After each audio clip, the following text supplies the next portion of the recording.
Hi, everybody. Welcome back to Impact and Influence. I'm delighted this week to have the CEO of BMT Tax Depreciation with us, Brad Beer. Hi, Brad. How are you? Good, Carly. Yourself? Look, not too bad. I'm a bit like a bloke with the flu. I'm not that well today. So if I sound like a frog at some stage during our interview, that's why. So please excuse. Brad, thanks so much for joining us. It's taken us a little while to get here, but we're here. We're here. It's been busy times. It has been a busy year and no doubt planning to catch up off the back of COVID with depreciation schedules, I would imagine. Yeah, look, it was a bit rough when I think at the end of the last lockdown, we had about 7,000 jobs to inspect because we couldn't visit them. So, and then the next week it's like, oh, it's open now. Let's get them all done. It's times 7,000, which was, very interesting. That is interesting, actually, because you don't think about it. Like, you think about all the routine inspections that a real estate agency has to catch up on, but to put that into context when you say those numbers on a national footprint, it's a bit mind-blowing, to be honest. Yeah, and look, and rough on the way through, because normally, like, we've got staff all over the country. We move them around places and back to places that don't have enough, but all that just sort of finished. There's no going into state. So it was really interesting times. And look, and even since then, recruiting, I know lots of people talk about staff shortages now, and we've had the same some of the same dramas and recruiting and training people to get on top of that, and even the production afterwards has been really tough. But we're getting on top of it, so it's getting there. That's all I can say. Brad, before we get, because I do want to talk to you about COVID and the legislation changes in 2017, and there's been lots of challenges thrown at your business in the last couple of years, and as usual, you're just positive and come out on top. But I want to talk to you about the overall business. You've been an inspiration of mine for a lot of years, and I love the way that you run business and you measure and you scale and all the rest of it. But I just want to give context to anyone that's been under a rock that maybe doesn't know a lot around BMT. 25 years in? 25 years old, yes. I've been there for 24 of them. So yes, been operating for a fair while. We started originally, when I started, they were a year old, obviously, and one of the guys was one of my lecturers at uni. I went to get some work experience. It was in a spare room at one of their houses. I was the first staff member for work experience, and now we're about 190 people spread around the country. We have been 240 odd before, but some of those challenges around legislation change meant we needed to downsize a little bit. But yeah, about 190 people that spread all over the country. Originally started out of Newcastle, and we've done about 850,000 depreciation schedules in that time. So how do you do a year? My maths isn't what it should be this morning. So this year, the last couple of years have been a bit odd, but 45,000 sort of numbers in depreciation schedules each year. And we've got to remember also, Kylie, we don't do once you do it, it's done. So we don't do it again next year. So it's 45,000 new ones each year for someone that we haven't done it for before, unless they bought a different property, of course. But yeah, so there's a fair bit of scale that's got to go on there, I suppose, and a fair bit of, I guess, management of how do we make that work and profitable on the way through. It's interesting, isn't it? Because everyone talks about recurring revenue and subscription models and things like that. And again, when you say it out loud, we do it once, and then next year we're banking on them obviously buying another property or repeat referral. I know you measure everything in your business. How important has it been in scaling that business to the numbers that you've just spoken about over the last couple of years? And what's kind of been key to that success, do you think? Look, the key to our success overall, I'd say, and look, I go back prior to that legislation change. I think our best year we did about 70,000 schedules. So there's a bit of a drop from those changes, etc. But I'd say that one of there's multiple things. Learn how to do a good depreciation schedule should be the basic. Make good coffee if you're a coffee shop. That's basic. Start there. If you can't do that, give up. Firstly, if you can't get the product to be the best it can be, which was a key thing in our industry's not great at that sometimes. They cut corners to try to, I guess, make it cheaper and undercut pricing. Look, and obviously learning how to market and drive the business in. And then after that, making sure we treat our clients like gold. And our clients are one-off clients, as we said. So I could sort of run a churn and burn business a little bit because, once you've done it once, you're done, don't need you back. But I do need the accountant to refer again. So we treat one of our, after the accounting industry, then the real estate industry, one of our next biggest referrers is a friend. And so a friend or family member. So the client's experience has been a very important part. I picked up a book back, I don't know, many, many years ago on a trip to America called Exceeding the Customer's Expectations. And in there, they talk about the ultimate question 2.0. There's another book, which I subsequently read, net promoter scores and things like, making sure that you blow a client away, make them so that they give you a 9 out of 10 or a 10 out of 10, not many 10s, but a 9 out of 10, so that they actually become your promoters. Like Kylie, I've heard you talk about these sorts of things lots of times. My business, is it rocket science? No, it's good product and it's good service are a lot of the things that actually go back to making sure that we have someone that comes away from our business saying, that was great, thanks accountant, you sent me to BMT and it was good and I got money. We get people money, yep. That's also the case, but so does everybody in our industry that does depreciation if they know how to do it. But making sure that we keep a great, trying to drive my 190 staff to understand that the client's experience is very important. We charge $700 for something. We don't charge $50,000 for things, well, unless they're really big. But making sure that we treat that client like gold, regardless of the fact that the fee is not a massive amount of money, so that they go back and say, thank you, accountant, thank you, real estate agent, thank you, my friend that referred me, I got money and the experience was something I don't normally see. In this country, I think sometimes it's almost, you've just got to be you don't have to be ridiculously good at things sometimes to shine, and making sure that we push that across the whole business. And you talk about measurement, we know how many times we will spell someone's name incorrectly on a report, on a number basis, on a percentage basis. And I've got people making sure that that's going down and not up over time. The same with any other, I guess, mistake that ever happens. How do we, lovely Irene in my team, that's the experience manager. I call Irene if I have a client ask a question about something. Irene, how'd that happen? Has it never happened again? Now, after 40-something thousand times a year and 850,000 times, I like talking to Irene, but I don't have to talk to her that often, which is great. But if I do, if it mucks up, we're there making sure we don't muck up the same thing again as best we can. I've got humans, we muck things up sometimes, but how do we make sure we are doing something to try to not muck anything up again, I suppose. I just love how you keep things so simple. And I think we overcomplicate the hell out of things, particularly in our industry. So know your product, give people value. And if you're stuffing stuff up, fix it and make sure it doesn't happen again. I mean, what a good business plan. In itself. How important is speed? My simple business plan, I'll give you in 4 words: define, refine, validate, replicate. What are you doing? Get good at it. Make sure it works and makes money. Then do it lots of times. Yeah. There you go. There's my simple one. Anyway, what was your other question? Repeat it often, build it for scale. And Brad, how important is speed, and has that changed over the years?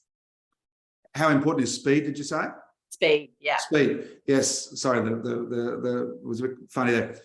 Speed has always been something that we've been quite good at, making sure that we and we used to, funnily, you asked that in the early days, we used to concentrate on how quick we did the report, and probably through some of those readings, it came down to being more about how quick you do everything, or how you manage the expectation of the client through every touch point. So we might go, well, we do a report in 7 days, which is great, but how long did it take you to get back to them when you called about the inspection, or when you chased the information, or all those little things? So it's almost like they'll talk about the 1% of everything, or the power of 1%, and it's look at every touch point we have. And my quality manager in Irene, once again, when we first put her into that position, did a massive flow chart of everyone that touches us everywhere and everyone that we touch everywhere. And how do we make sure that every one of those touch points in every way has timeframes associated with it, has information provided to them in a format that they can go, I never have to, and what you're after is I've never have to call BMT and chase where this is because they told me before they have to think about chasing something up. So speed's absolutely at every point as opposed to even the end result. This year, we haven't been the fastest because I just, lockdown can't do them, then try to get a whole bunch done at once. And then with staffing issues, and we're going to staff it, we're going to train them. Our turnaround times have blown out more than ever. But we've got to get on top of that. Obviously, we've got on top of a lot of that. But the important thing through that process is I still want to do my jobs properly. I still want to maximise people's deductions. I want their accountant to be happy with that. But informing them on the way through and making sure they don't call you chasing it because you told them, look, we're struggling. Do you have a meeting with your accountant? Can we do it by that date, please? When do you actually need it? Rather than the turnaround times that we have promised over time. The downside of that sometimes is that you end up with resources taking up, making sure we're informing clients of where we're at, calling them and saying, we haven't finished it. Do we just finish it instead? But when there's too many, we need to make sure that they're informed of what's going on, and we got an opportunity to, see what their necessity is, I suppose, and when we've got to get there, and do our best to get it done by those dates. Yeah, that qualification and communication is so incredibly important. Brad, I guess today's interview was sort of prompted off the back of our conference that you very generously supported in August, which was great. It was good seeing you out there doing a little bit of kickboxing and self-defense, I sent all of my national staff that go into houses actually did that with him, and they all loved it. Anyway. Just an awesome group of people, and I think particularly given tax depreciation is very relevant in the property management arena from a self-defense point of view. In particular, if there's any principals listening, please make sure department heads that you reach out to us and we'll give you the contact details. It was great. But I was probably really amazed, I guess, the second night, Brad, at dinner when we started prompting a couple of the principals around have they had schedules done on their offices or premises, and I was kind of like, what are you talking about? So can you walk us through that, and can businesses take advantage of depreciation, and how is it different for resi as opposed to business? Yeah, absolutely. Look, often, I was involved in some of those discussions.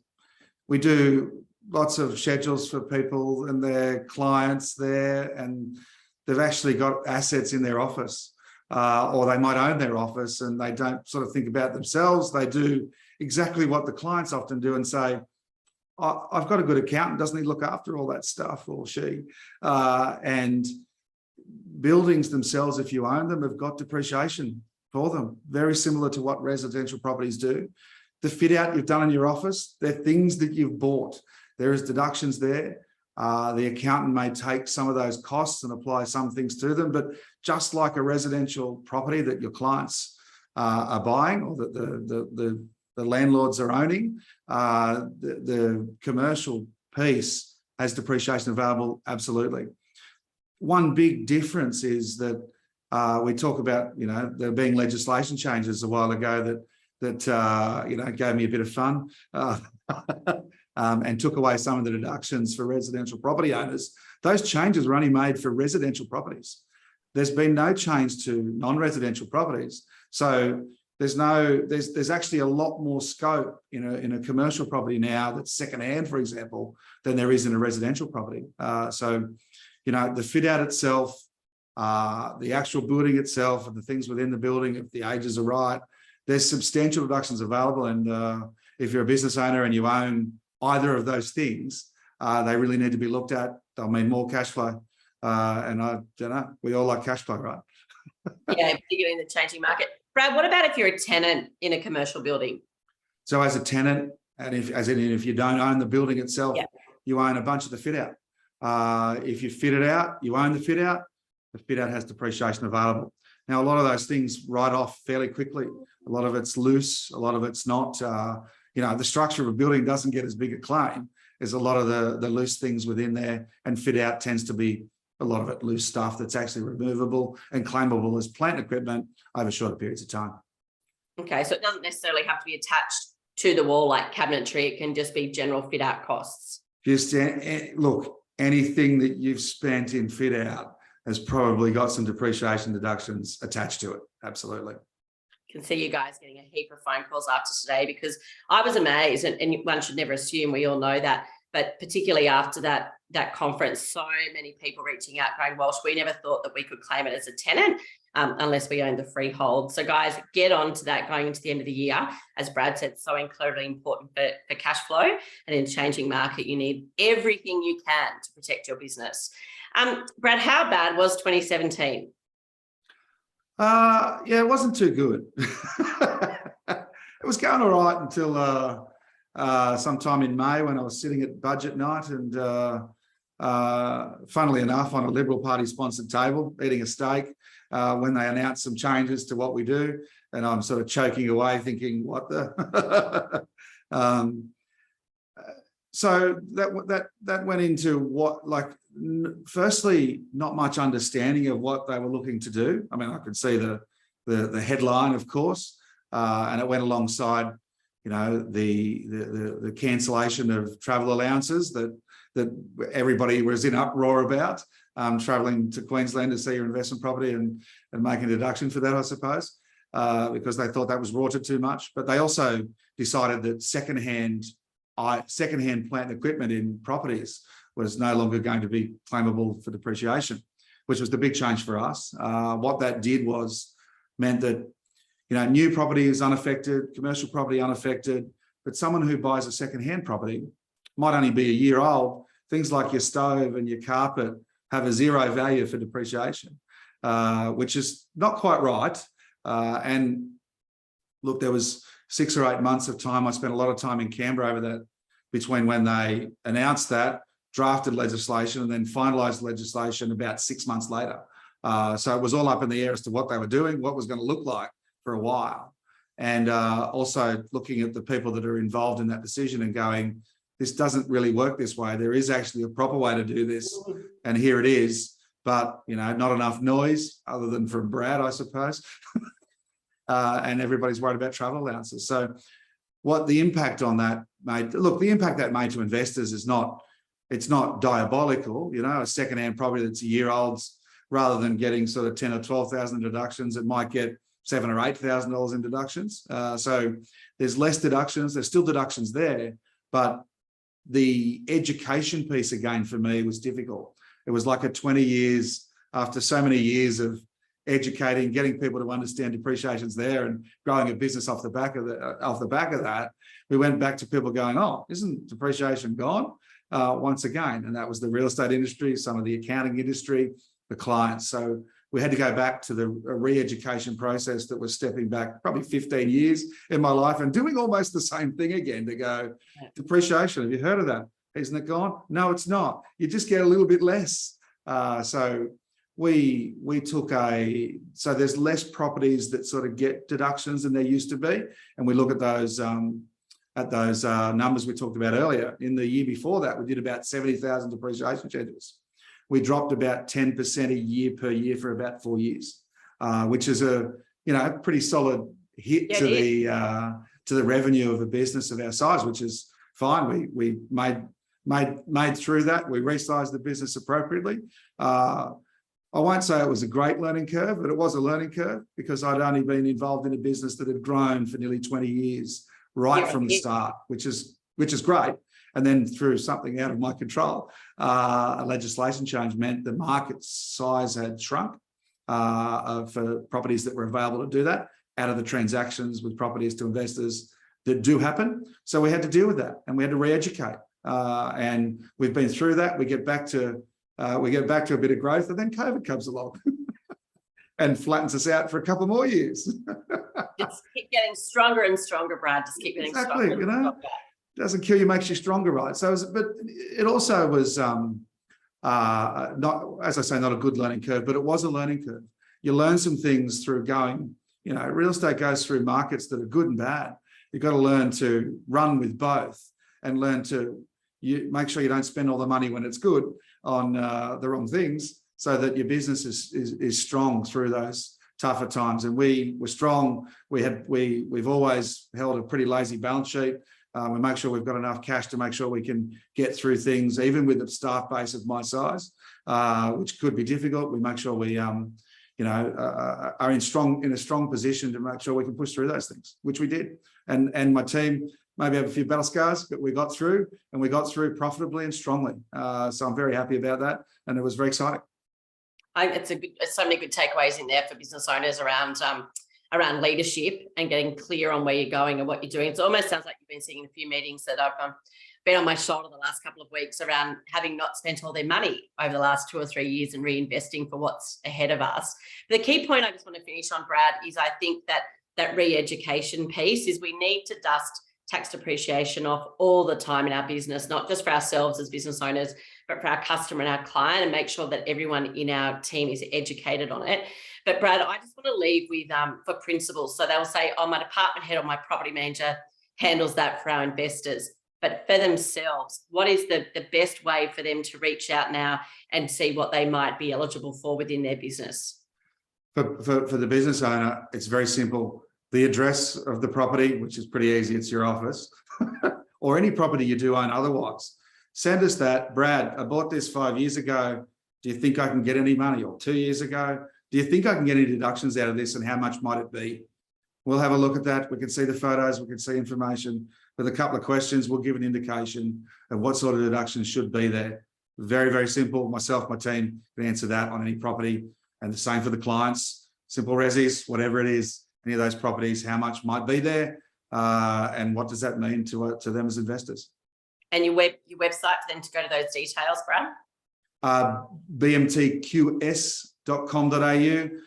Easy to find us, Googling any of that sort of stuff, and you'll get to them, and I'm pretty easy to find as well. All right, Brad, look, I think we'll leave it there. Super simple strategies, but look, congratulations for where you and team have come, particularly in the last 5 years. I think it's been really tough, but we appreciate your support. Business owners, get onto it before the end of the year. Start 2023 on the right foot. Thanks, Brad. Thanks, Kylie. Great to be here.